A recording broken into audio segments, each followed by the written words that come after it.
بسم اللہ الرحمن الرحیم۔ السلام علیکم، آپ دیکھ رہے ہیں الف نیوز اور میں ہوں آپ کے ساتھ ماجد علی۔ شامل کرتے ہیں پاکستان اور دنیا بھر سے بریکنگ نیوز ہیڈ لائنز۔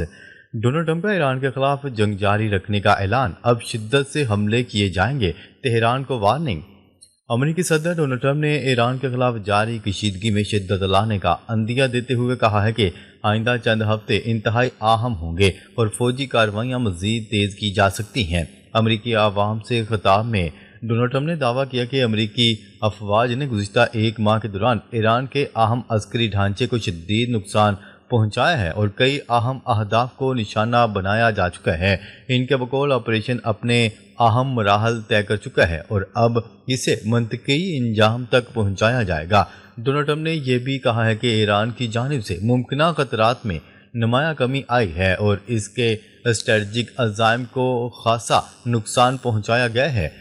تاہم ڈونلڈ ٹرمپ نے واضح کیا کہ مکمل اہداف کے حصول تک کارروائیاں جاری رکھیں گے۔ انہوں نے ایران کی توانائی تنصیبات کو بھی ممکنہ ہدف قرار دے دیا۔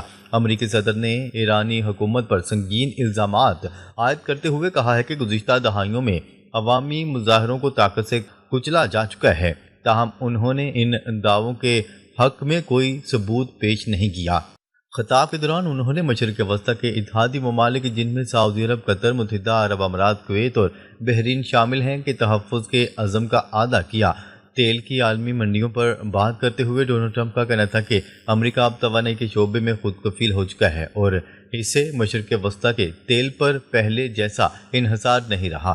ان کے مطابق خطے میں کشیدگی کے باعث تیل کی قیمتوں میں اتار چڑھاؤ دیکھنے میں آیا، تاہم صورتحال جلد معمول پر آ سکتی ہے۔ انہوں نے مزید کہا کہ خطے میں جاری تنازع اپنے اختتامی مراحل میں داخل ہو رہا ہے اور جیسے ہی کشیدگی کم ہوگی، اہم بحری گزرگاہیں خصوصاً آبِ ہرمز خود بخود بحال ہو جائیں گی۔ خبر کے اگلے حصے میں بات کرتے ہیں ایران کی اسرائیل پر میزائل حملوں کی تازہ لہر، تل ابیب سمیت کئی شہروں میں دھماکے۔ ایران کی جانب سے اسرائیل کے مختلف شہروں پر میزائل حملوں کی تازہ لہر کے نتیجے میں تل ابیب سمیت متعدد شہروں میں دھماکوں اور نقصان کی اطلاعات سامنے آئی ہیں۔ ایرانی میڈیا کے مطابق ایک میزائل نے بنی براق کو نشانہ بنایا، جبکہ اسرائیلی میڈیا کا کہنا ہے کہ شمالی علاقے گلیلی میں بھی 2 راکٹ گرے ہیں۔ رپورٹ کے مطابق تل ابیب، رامت گان اور بنی براق میں میزائلوں کے ملبے گرنے سے متعدد مقامات پر نقصان ہوا، جبکہ صرف تل ابیب میں 11 مختلف جگہوں پر میزائل کے ٹکڑے گرے۔ اسرائیلی میڈیا کے مطابق بنی براق کے مشرقی علاقے میں کم از کم 3 افراد زخمی ہوئے ہیں، جبکہ کئی گاڑیوں کو بھی نقصان پہنچا ہے۔ حملوں کے بعد متعلقہ علاقوں میں ایمرجنسی سروس کو ہائی الرٹ کر دیا گیا ہے، جبکہ صورتحال پر قریبی نظر رکھی جا رہی ہے۔ خبر کے اگلے حصے میں بات کرتے ہیں نیٹو آبِ ہرمز میں جارحیت کے لیے نہیں بنا، فرانس کا امریکہ کو 2 ٹوک پیغام۔ فرانس نے امریکی صدر ڈونلڈ ٹرمپ کو نیٹو سے دستبرداری کی دھمکی پر سخت جواب دیتے ہوئے واضح کیا کہ نیٹو ایک فوجی اتحاد ہے اور اس کا قیام یورو اٹلانٹک علاقے کی سیکیورٹی یقینی بنانے کے لیے ہے، نہ کہ آبِ ہرمز میں جارحانہ حملے شروع کرنے کے لیے۔ خبرساں ادارے روئٹرز کی رپورٹ کے مطابق پیرس میں وار اینڈ پیرس کانفرنس میں فرانس کے جونیئر آرمی وزیر نے بتایا کہ میں یاد دلانا چاہتی ہوں کہ نیٹو کیا ہے۔ یہ ایک فوجی اتحاد ہے جس کا مقصد یورو اٹلانٹک خطے میں سیکیورٹی ہے۔ یہ اس لیے نہیں تشکیل دیا گیا کہ آبِ ہرمز پر حملے کیے جائیں، جو ممکنہ طور پر بین الاقوامی قوانین کی خلاف ورزی ہے۔ انہوں نے کہا کہ میں سمجھتی ہوں امریکی آبِ ہرمز کی فوری بحالی کے لیے اتحاد میں شرکت سے فرانس کے انکار سے ناراض ہیں، لیکن پیرس آبِ ہرمز کو کھولنے کے لیے جارحانہ انداز اپنانے کے بجائے آزادانہ اور مؤثر انداز میں بحالی کے منصوبے کے حق میں ہے۔ ایمانوئل میکرون کے قریبی تصور کی جانے والی سفارتی امور میں تجزیہ رکھنے والی وزیر نے بتایا کہ میں اسے چڑچڑے پن کو سمجھ سکتی ہوں، لیکن میں امریکہ کی طرف سے بات نہیں کر رہی ہوں، بلکہ میں ایک ملک کے لیے بات کر رہی ہوں جو اٹلانٹک الائنس نیٹو کا ایک بانی رکن ہے اور یورپی یونین کا بھی بانی رکن ہے۔ ان کا مزید کہنا تھا کہ فرانس گزشتہ 20 برسوں سے کہہ رہا ہے کہ یورپ کے لوگوں کو یورپ میں مشترکہ دفاع کے لیے زیادہ حصے کی ذمہ داری لینی چاہیے۔ فرانسیسی صدر ایمانوئل میکرون نے تجویز دی ہے کہ ایران نے آبِ ہرمز بند کر کی ہے، جس کے لیے اقدامات اقوام متحدہ کے فریم ورک میں ہونا چاہیے، کیونکہ یہ راستہ عالمی تیل کی سپلائی کے لیے بنیادی حیثیت رکھتی ہے۔ خبر کے اگلے حصے میں بات کرتے ہیں امریکہ کی دھمکیوں پر ایرانی مسلح افواج کے ترجمان ابراہیم ذوالفقاری کا سخت رد عمل سامنے آ گیا۔ ایرانی مسلح افواج کے ترجمان ابراہیم ذوالفقاری نے کہا ہے کہ ایرانی قوم اور مسلح افواج اپنے ملک پر حملہ کرنے والوں کے پاؤں کاٹ دیں گے۔ تاریخ گواہ ہے کہ ایران نے کبھی دشمن کے سامنے سر نہیں جھکایا۔ ایرانی پاسداران انقلاب نے ڈونلڈ ٹرمپ کی باتوں کو مضحکہ خیز قرار دیا اور کہا کہ ایرانی قوم کے دشمنوں کے لیے آبِ ہرمز نہیں کھولی جائے گی۔ ادھر ایرانی پارلیمانی نیشنل سیکیورٹی کمیشن کے سربراہ ابراہیم عزیزی نے کہا کہ میں میری ٹائم رجیم تبدیل کی صورت میں ٹرمپ کا رجیم چینج کا خواب پورا ہو چکا ہے۔ ابراہیم عزیزی ٹرمپ کو مخاطب کر کے بولے، آبِ ہرمز یقینی طور پر دوبارہ کھلے گی لیکن آپ کے لیے نہیں۔ یاد رہے کہ ڈونلڈ ٹرمپ نے جنگ بندی کو آبِ ہرمز کھولنے سے مشروط کر دیا۔ دھمکی دی گئی کہ جب تک آبِ ہرمز نہیں کھلتی تب تک ہم ایران کو مکمل تباہ کر دیں گے۔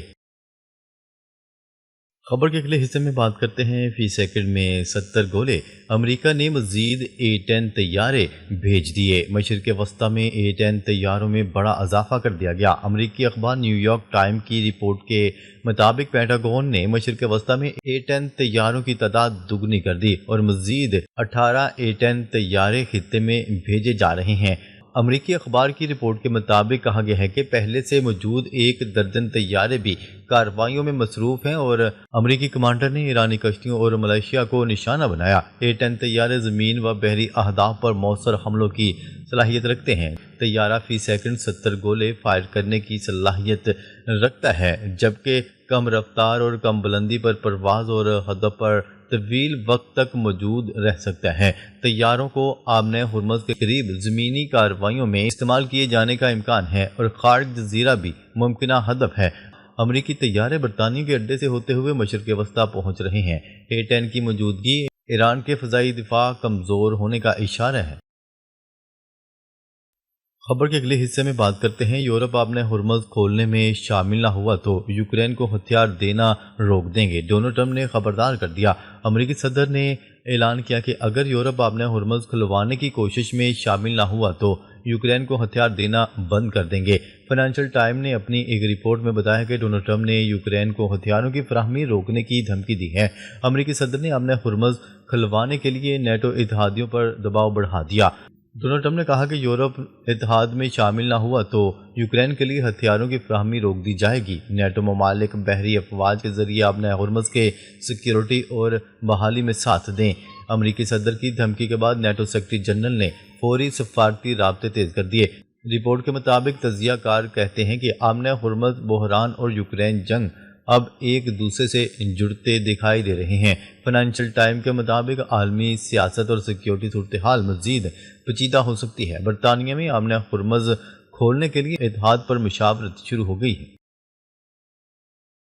خبر کے اگلے حصے میں بات کرتے ہیں ڈونلڈ ٹرمپ کا سعودی ولی عہد شہزادہ محمد بن سلمان سے ٹیلی فونک رابطہ۔ امریکی میڈیا رپورٹ کے مطابق صدر ٹرمپ اور ولی عہد شہزادہ محمد بن سلمان نے مشرق وسطیٰ کی صورتحال پر گفتگو کی۔ ٹرمپ اور سعودی ولی عہد نے ایران جنگ سے متعلق تبادلہ خیال کیا۔ امریکی میڈیا کا بتانا ہے کہ ڈونلڈ ٹرمپ نے ممکنہ جنگ بندی پر ہونے والی بات چیت سے بھی سعودی ولی عہد کو آگاہ کیا۔ واضح رہے کہ چند روز قبل وزیر اعظم شہباز شریف اور سعودی ولی عہد شہزادہ محمد بن سلمان کے درمیان ٹیلی فونک رابطہ ہوا تھا۔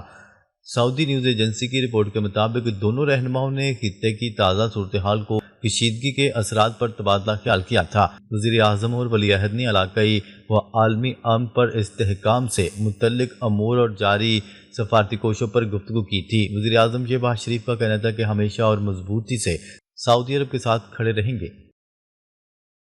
خبر کے اگلے حصے میں بات کرتے ہیں فرانس کا بھارت کو رافیل طیاروں کے سورس کوڈ تک رسائی دینے سے پھر انکار۔ بھارت کی فضائی خود مختاری کے حصول کی کوشش کو اس وقت اہم دھچکا لگا جب فرانس نے رافیل لڑاکا طیارے کے حساس سورس کوڈز دینے سے انکار کر دیا۔ اس فیصلے سے بھارت کی یہ صلاحیت محدود ہو گئی ہے کہ وہ طیارے کے اہم الیکٹرونک اور الیکٹرونک وارفیئر سسٹمز میں خود مختار تبدیلیاں کر سکے۔ یہ پیش رفت ایسے وقت میں سامنے آئی جب بھارت 114 مزید رافیل طیاروں کی خریداری کے تقریباً $36 ارب کے بڑے معاہدے پر غور کر رہا ہے۔